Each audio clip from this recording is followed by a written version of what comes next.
여러분은 혹시 친구들과 함께 해외여행을 가본 적 있으신가요? 아니면 지금 갯돈을 모으면서 올해는 꼭 같이 나가보자 그런 계획을 세우고 계신가요?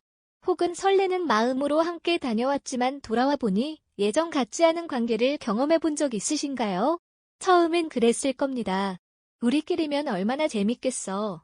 이 나이에 친구랑 떠나는 여행이라니 진짜 인생이다. 그리고 통장을 만들고 돈을 모으고 단톡방엔 비행기 사진 숙소 후기 맛집 링크가 오고 갑니다. 그렇게 설렘만 가득한 시간들이 흐르고 드디어 출국날 공항에서 찍은 단체 사진 속에는 기대와 우정 그리고 오래된 신뢰가 담겨있죠. 하지만 여행이라는 건 늘 그렇습니다. 친했던 사이일수록 함께 보내는 시간이 길수록 그동안 몰랐던 차이가 선명하게 드러나게 됩니다. 그 차이가 아주 사소한 것부터 시작된다는 걸 우리는 여행을 다녀와서야 알게 됩니다. 이제부터 왜 65세 이후 친구들과 갯돈을 모아 떠나는 여행이 때로는 관계를 위태롭게 만들 수 있는지 그 이유 5가지를 깊이 있게 나누어 보려 합니다. 김경자 씨는 올해 69입니다. 남편이 정년 퇴직하고 난 뒤 삶이 갑자기 낯설어졌던 시기에 하루 중 유일한 활력이 된 것이 하나 있었죠. 바로 수요 반찬 모임입니다. 수요 반찬 모임. 처음엔 딱히 대단한 건 아니었습니다. 매주 수요일이면 셋, 넷씩 모여 시장 반찬을 함께 사다 먹고 누군가 김치 담그면 한 통씩 나누고 그렇게 만든 친목 모임이었습니다. 그 모임이 어느새 11년째. 멤버도 5명으로 늘었습니다. 모두 60대 후반에서 70대 초반 여성들. 아이들 결혼하고 손주 돌보며 허리 휘는 시기도 지나고 이젠 자기 인생을 한 번쯤 누려보자 하는 마음이 자연스럽게 퍼졌습니다. 그런 어느 날 가장 활달한 성격의 미자 언니가 말했죠. 야, 우리 이제 개똥 모아서 여행 한번 가자. 진짜. 시간도 있고 애들도 이제 손 떼지 않았냐? 그렇게 시작된 게 수요 모임 전용 통장. 매달 10만 원씩 5명이 1년간 모았습니다. 모이면 통장 창고 확인하고 이자부터 내하며 낄낄 웃고 이래서 단체 생활이 참 좋아하며 서로 어깨를 토닥였습니다. 딱 1년. 모인 돈은 총 600만 원. 개인 경비 조금 보태서 5명이 함께 떠나는 6박 8일 베트남 다낭 자유여행이 확정됐습니다. 항공권, 숙소, 렌터카, 일정표까지 미자 언니가 도맡아 예약했고 통장 관리도 가장 똑부러진 숙자 언니가 맡았습니다. 공항에선 단체 사진도 찍고 우리 인생에 이런 날이 또 올까 하며 눈시울을 붉히기도 했습니다. 그때까지만 해도 이 여행이 관계를 망가뜨릴 줄은 아무도 몰랐습니다. 비행기 안에서도 호텔 체크인할 때도 처음엔 웃음이 끊이지 않았습니다. 수영장에서 찍은 단체 사진, 호텔 조식 앞에서 들뜬 얼굴들, SNS에 올리며 댓글을 달던 그 활기. 하지만 여행이라는 건 늘 그렇듯 사람의 진짜 얼굴을 드러내는 시간입니다. 문제는 여행 3일차부터 시작됐습니다. 숙소에서 아침을 준비하던 영숙 언니가 말을 꺼냅니다. 왜 자꾸 방 정리는 내가 다 하게 되냐? 그러자 경자 씨가 조용히 말했죠. 나는 어제 청소기 돌렸는데. 미자 언니가 덧붙입니다. 그럼 돌아가면서 하자. 근데 솔직히 경자 너 아침에 늦게 일어나서 손 놓는 거 우리 다 봤어. 말이 나오자마자 분위기가 싸해졌고 경자 씨는 아무 말 없이 방으로 들어가 버렸습니다. 그날 저녁 다 같이 식당에 앉았지만 분위기는 조용했습니다. 음식이 나와도 젓가락은 천천히 움직였고 사진도 아무도 찍지 않았습니다. 4일차 시장 구경 도중 숙자 언니가 이야기합니다. 아까 점심값 내가 카드 긁었어. 정산은 어떻게 할까? 영숙 언니가 대답합니다. 그거 어제 모임 통장에서 나간 거 아니었어? 그건 단거래야. 지금은 아직 현금에서 나간 거야. 그 말을 들은 미자 언니가 말합니다. 에이 그냥 대충 계산하자. 너무 깐깐하게 굴면 여행 재미 없어져. 그러자 숙자 언니가 불쾌한 얼굴로 말했습니다. 그럼 다음부터는 내가 통장 관리해. 난 이거 장난으로 한 거 아니니까. 그 순간 분위기는 얼어붙었고 누구 하나 웃지 못했습니다. 5일차 기념품을 고르던 중 경자씨가 손주 옷을 들며 말합니다. 이거 민성이 입히면 예쁘겠다. 그러자 미자 언니가 웃으며 말합니다. 너 진짜 여기까지 와서도 손주 걱정하냐? 재미없게 산다. 너 그 말에 경자씨는 조용히 옷을 내려놓고 밖으로 나왔습니다. 길거리에서 가만히 앉아있던 그녀를 본 숙자 언니가 다가와 말했습니다. 우리 다음 여행은 그냥 둘씩 나눠서 다니는 거 어때? 경자씨는 웃으며 말했지만 눈가엔 숫기가 맺혀 있었습니다. 그냥 다음은 없어도 돼. 나 이번 여행으로 다 느꼈어. 귀국 비행기 한 5사람은 창가를 바라보며 각자 다른 생각에 잠겼습니다.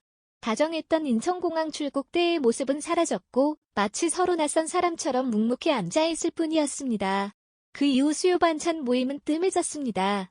모임 통장은 그대로 있었지만 통장 얘기를 꺼내는 사람도 갯돈을 이어가자는 사람도 없었습니다. 우정은 돈으로 모았지만 그 우정은 거리와 시간 속에서 천천히 식어갔습니다. 김경자 씨는 지금도 말합니다. 친구랑 여행 간 건 후회 안 해. 그냥 우리가 서로 너무 몰랐던 거지. 그리고 이렇게 덧붙입니다. 이제는 같이 걷는 대신 그냥 따로 살아도 괜찮아. 너무 가까이 가지만 않으면 우린 여전히 좋은 사람들이야. 하지만 그 말을 하며 그녀는 아직도 일요일 아침마다 모임 단톡방을 바라봅니다. 언젠가 누군가 먼저 우리 수요일에 만날까 하고 말해주지 않을까? 그 기대를 완전히 내려놓지는 못한 채 말이죠. 그만큼 함께한 시간이 길었던 사람은 단숨에 잊히지 않는 법입니다. 모임 통장 하나에 웃고 울던 날들은 이제 모두 추억 속으로 스며들고 있습니다. 그렇다면 왜 65세 이후 친구들과 떠나는 여행이 때로는 관계를 해칠 수 있는지 지금부터 그 이유 5가지를 알려드리겠습니다. 첫 번째, 생활 리듬이 다릅니다. 여행은 하루 24시간을 함께 보내는 일입니다. 그동안 아무리 친했어도 밥 먹고 차 마시는 정도의 만남이라면 몰랐던 생활 리듬의 차이가 아주 적나라하게 드러납니다. 어떤 사람은 새벽에 일찍 일어나 운동을 해야 하루가 개운하고 어떤 사람은 밤늦게까지 드라마를 봐야 잠이 오는 스타일입니다. 그런 두 사람이 같은 방을 쓰고 같은 일정에 맞춰 움직인다고 생각해보세요. 아침부터 일어나기 전까지 벌어지는 작은 충돌들, 빨리 씻어, 조금만 조용히 해줘, 에어컨 끄면 안 돼, 같은 말들이 반복되다 보면 처음엔 웃고 넘기던 말도 언젠가 마음에 박히게 됩니다. 특히 나이가 들수록 루틴은 강해지고 고집은 단단해집니다. 좋은 친구라도 여행 중에는 그 루틴의 충돌을 매일 감당해야 하는 겁니다. 그래서 진짜 좋은 친구일수록 오히려 가끔 보고 오래 우정을 지키는 사이로 남는 게 더 좋을 수 있습니다. 두 번째, 돈에 대한 감각이 다릅니다. 같은 금액의 갯돈을 모았다고 해도 쓰는 방식은 제각각입니다. 어떤 사람은 여행 중 하루 한 끼쯤은 비싼 음식을 먹으며 추억을 사야 한다고 말하고 다른 사람은 그 돈이면 손주 선물을 더 사는 게 낫다고 말합니다. 문제는 이 차이가 단순한 소비 성향의 차이를 넘어서 사람에 대한 인상으로 이어진다는 겁니다. 아, 얘는 생각보다 자기 중심적이네. 그동안 조용히 있더니 돈 앞에서는 꽤 따지네. 그런 말들이 마음속에 쌓이면 여행이 끝나도 그 인상이 머릿속에 남습니다. 친구와 돈 이야기를 하지 말라는 말은 괜히 있는 게 아닙니다. 여행 중 돈은 그 사람의 인생관을 들여다보게 하고 그 인생관이 불편하게 다가올 수 있기 때문입니다. 세 번째, 책임 분담에 대한 생각이 다릅니다. 여행은 일이 많습니다. 일정을 짜는 사람, 항공권 예약하는 사람, 렌터카를 빌리는 사람, 숙소를 정리하는 사람, 회비를 관리하는 사람, 그 모든 걸 혼자서 도맡는 사람은 늘 마음이 무거울 수밖에 없습니다. 문제는 다른 사람은 그걸 노력이 아니라 취미 정도로 여길 수 있다는 겁니다. 얘는 원래 이런 거 좋아하잖아. 난 잘 몰라서 그냥 맡긴 건데 왜 기분 나쁘지? 이런 말들이 갈등을 키웁니다. 그리고 여행 막바지에 가면 결국 이런 말이 나오게 되죠. 그럼 다음부턴 내가 해.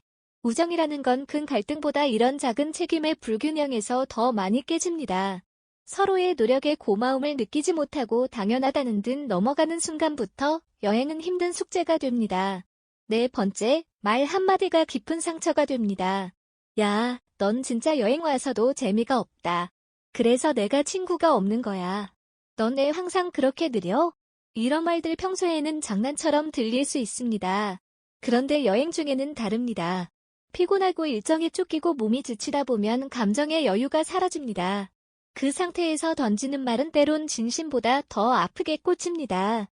게다가 60대 이후의 감정은 어릴 때보다 더 민감하고 더 섬세합니다. 나를 가볍게 대하거나 무시하는 듯한 말투엔 누구나 쉽게 상처를 받습니다. 좋은 말보다 나쁜 말이 오래 남습니다. 여행을 마친 후 기억나는 건 아름다운 풍경보다 무심코 내뱉은 그 말 한마디일 수도 있습니다.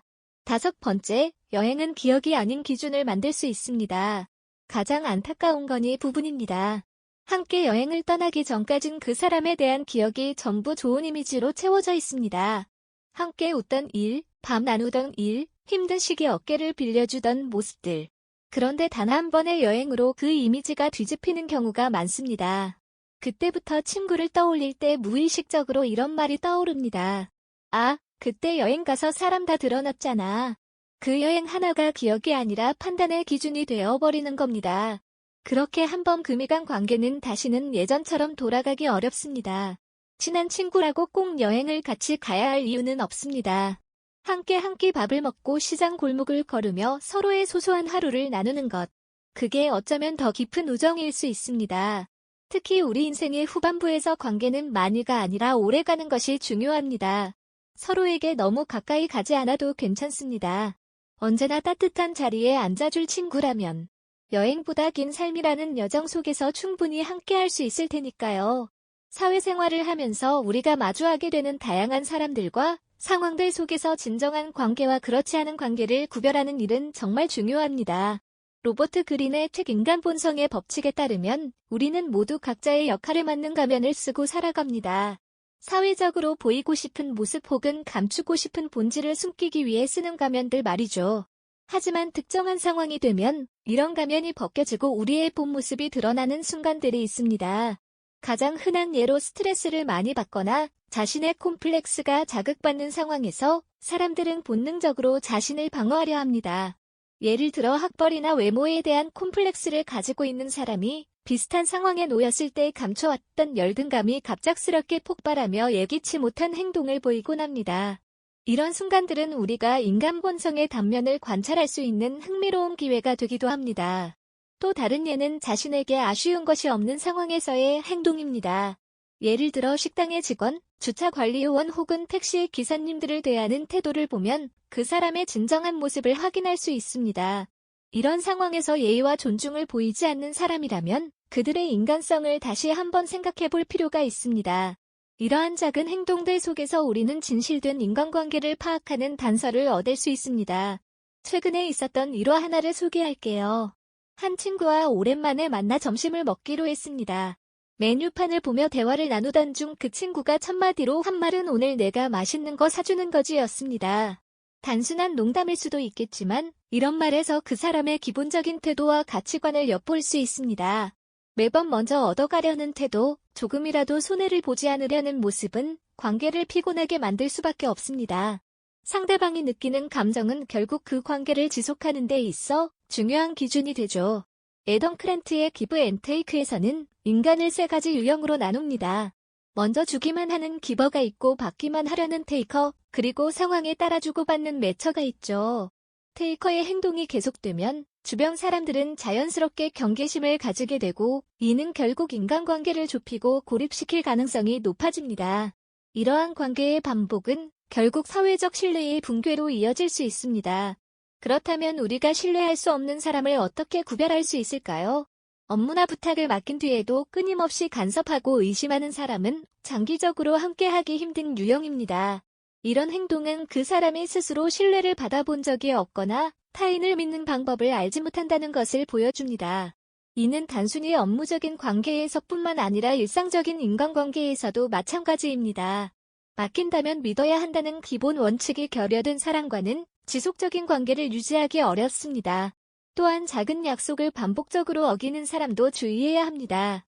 이메일 보내드릴게요. 혹은 내일까지 준비하겠습니다. 같은 작은 약속을 자주 어기는 사람은 나를 그다지 중요하게 생각하지 않는다는 신호일 수 있습니다. 작은 약속조차 성실히 지키지 않는 사람과의 관계는 상처로 이어질 가능성이 높습니다. 이런 패턴이 반복된다면 우리는 상대방이 그 관계를 대하는 태도를 냉철히 평가해야 합니다. 상대방의 시간을 존중하지 않고 자신의 필요에 따라 무리한 요구를 하는 사람도 조심해야 합니다. 이러한 태도는 예측 가능성을 무너뜨리고 상대방을 무능력하게 느끼게 만듭니다. 예측 가능성은 신뢰를 유지하는 데 중요한 요소로 작용합니다. 시간과 관련된 약속을 지속적으로 무시하거나 자신의 필요만을 강조하는 태도는 관계를 피곤하게 만들 뿐만 아니라 결국 파탄을 이루게 합니다. 반대로 우리의 진정한 편이 되어줄 사람은 어떤 특징을 가지고 있을까요? 껍데기가 아닌 나의 본질을 이해하고 실패와 성공의 순간에도 진심으로 공감해주는 사람입니다. 예를 들어 진급에 실패했을 때 너라면 더 좋은 기회를 만들 거야 라고 격려하는 사람은 진정으로 나를 아끼는 사람일 가능성이 높습니다. 이런 관계는 단순한 위로를 넘어 삶에서 지지와 영감을 제공하는 중요한 기반이 됩니다. 슬픔을 공감해주는 사람은 많지만 진심으로 기뻐해주는 사람은 드물죠. 질투나 경쟁심 없이 순수하게 내 성공을 축하해주는 사람이야말로 진정한 내 편입니다. 인간관계에서 성공적인 삶을 위해 우리는 어떤 태도를 가져야 할까요? 중요한 것은 베푸는 것과 동시에 내실을 다지는 전략적 사고입니다. 항상 상대방의 입장에서 생각하고 줄 수 있는 것을 베풀되 자신의 한계를 넘지 않도록 조절하는 것이 중요합니다. 예를 들어 누군가를 도울 때 그 행동이 내 일상에 지나치게 부담이 되지 않는 선에서 이루어져야 합니다. 도울 수 있는 한계치를 스스로 정하는 것이 상대방과의 관계를 건강하게 유지하는 데 중요한 역할을 합니다. 더불어 상대방이 진정으로 도움을 필요로 하는지를 파악하는 능력도 필요합니다. 애덤 그랜트는 성공한 기버의 특징으로 스마트함과 전략적인 사고를 꼽습니다. 단순히 퍼주는 기버는 주변 사람들에게 금방 지치거나 이용당하기 쉽습니다. 그러나 전략적인 기버는 자신이 베푸는 행위가 어떤 긍정적인 영향을 미칠지 계산하고 그것이 자신에게도 좋은 결과를 가져오도록 조율합니다. 진정한 인맥은 무조건 퍼주는 관계가 아니라 서로에게 긍정적인 영향을 주고받는 균형 잡힌 관계에서 나옵니다. 또한 진정한 내 편을 알아보는 데 중요한 기준은 기쁨과 슬픔을 함께 나눌 수 있는 사람인지 확인하는 것입니다. 슬픔의 순간에 진심으로 위로해주는 사람은 많습니다. 하지만 기쁨의 순간에 진심으로 축하해주는 사람은 드물죠. 질투나 비교심리 없이 나의 성공을 기뻐해주는 사람은 삶에서 가장 소중한 인연이 될 수 있습니다. 이처럼 인간관계는 우리의 삶에 깊은 영향을 미칩니다. 관계는 단순히 더 많은 사람을 만나는 것이 아니라 소수의 진정한 관계를 맺는 데서 진정한 가치를 발견할 수 있습니다. 또한 관계 속에서 나 자신을 더 잘 이해하고 성장할 기회를 얻을 수 있습니다. 건강한 관계는 단순히 스트레스를 줄이는 것을 넘어 삶의 질을 향상시키는 중요한 요소입니다. 인간관계의 본질은 단순히 주고받는 행위를 넘어 서로의 삶에 지속적으로 긍정적인 영향을 미치는 데 있습니다. 건강한 인간관계는 우리의 정서적 안정을 가져다 줄 뿐 아니라 목표를 향한 동기부여의 원천이 되기도 합니다. 예를 들어 좋은 친구나 동료와의 깊은 대화는 때로 우리가 직면한 어려움을 극복할 수 있는 새로운 시각을 제공합니다. 또한 이러한 관계는 우리가 더욱 생산적이고 창의적으로 삶을 살아가도록 도와줍니다. 한편 관계를 유지하는 데 있어 가장 중요한 것은 진정성입니다. 가식적인 태도나 허울뿐인 친절은 장기적으로 사람들 사이에 신뢰를 무너뜨릴 뿐입니다. 반대로 진심 어린 말과 행동은 관계의 기반을 다지고 서로를 깊이 이해하는 데 중요한 역할을 합니다. 때로는 솔직한 대화와 갈등 해결의 과정이 관계를 더 단단하게 만들기도 합니다. 오늘의 이야기를 통해 여러분의 인간관계를 돌아볼 수 있는 시간이 되었길 바랍니다. 주변 사람들을 더 깊이 이해하고 건강한 관계를 구축하는데 이 영상이 작은 도움이 되었으면 합니다. 이 영상이 마음에 드셨다면 구독과 좋아요를 눌러주세요. 앞으로도 더 유익한 이야기로 찾아뵙겠습니다. 감사합니다.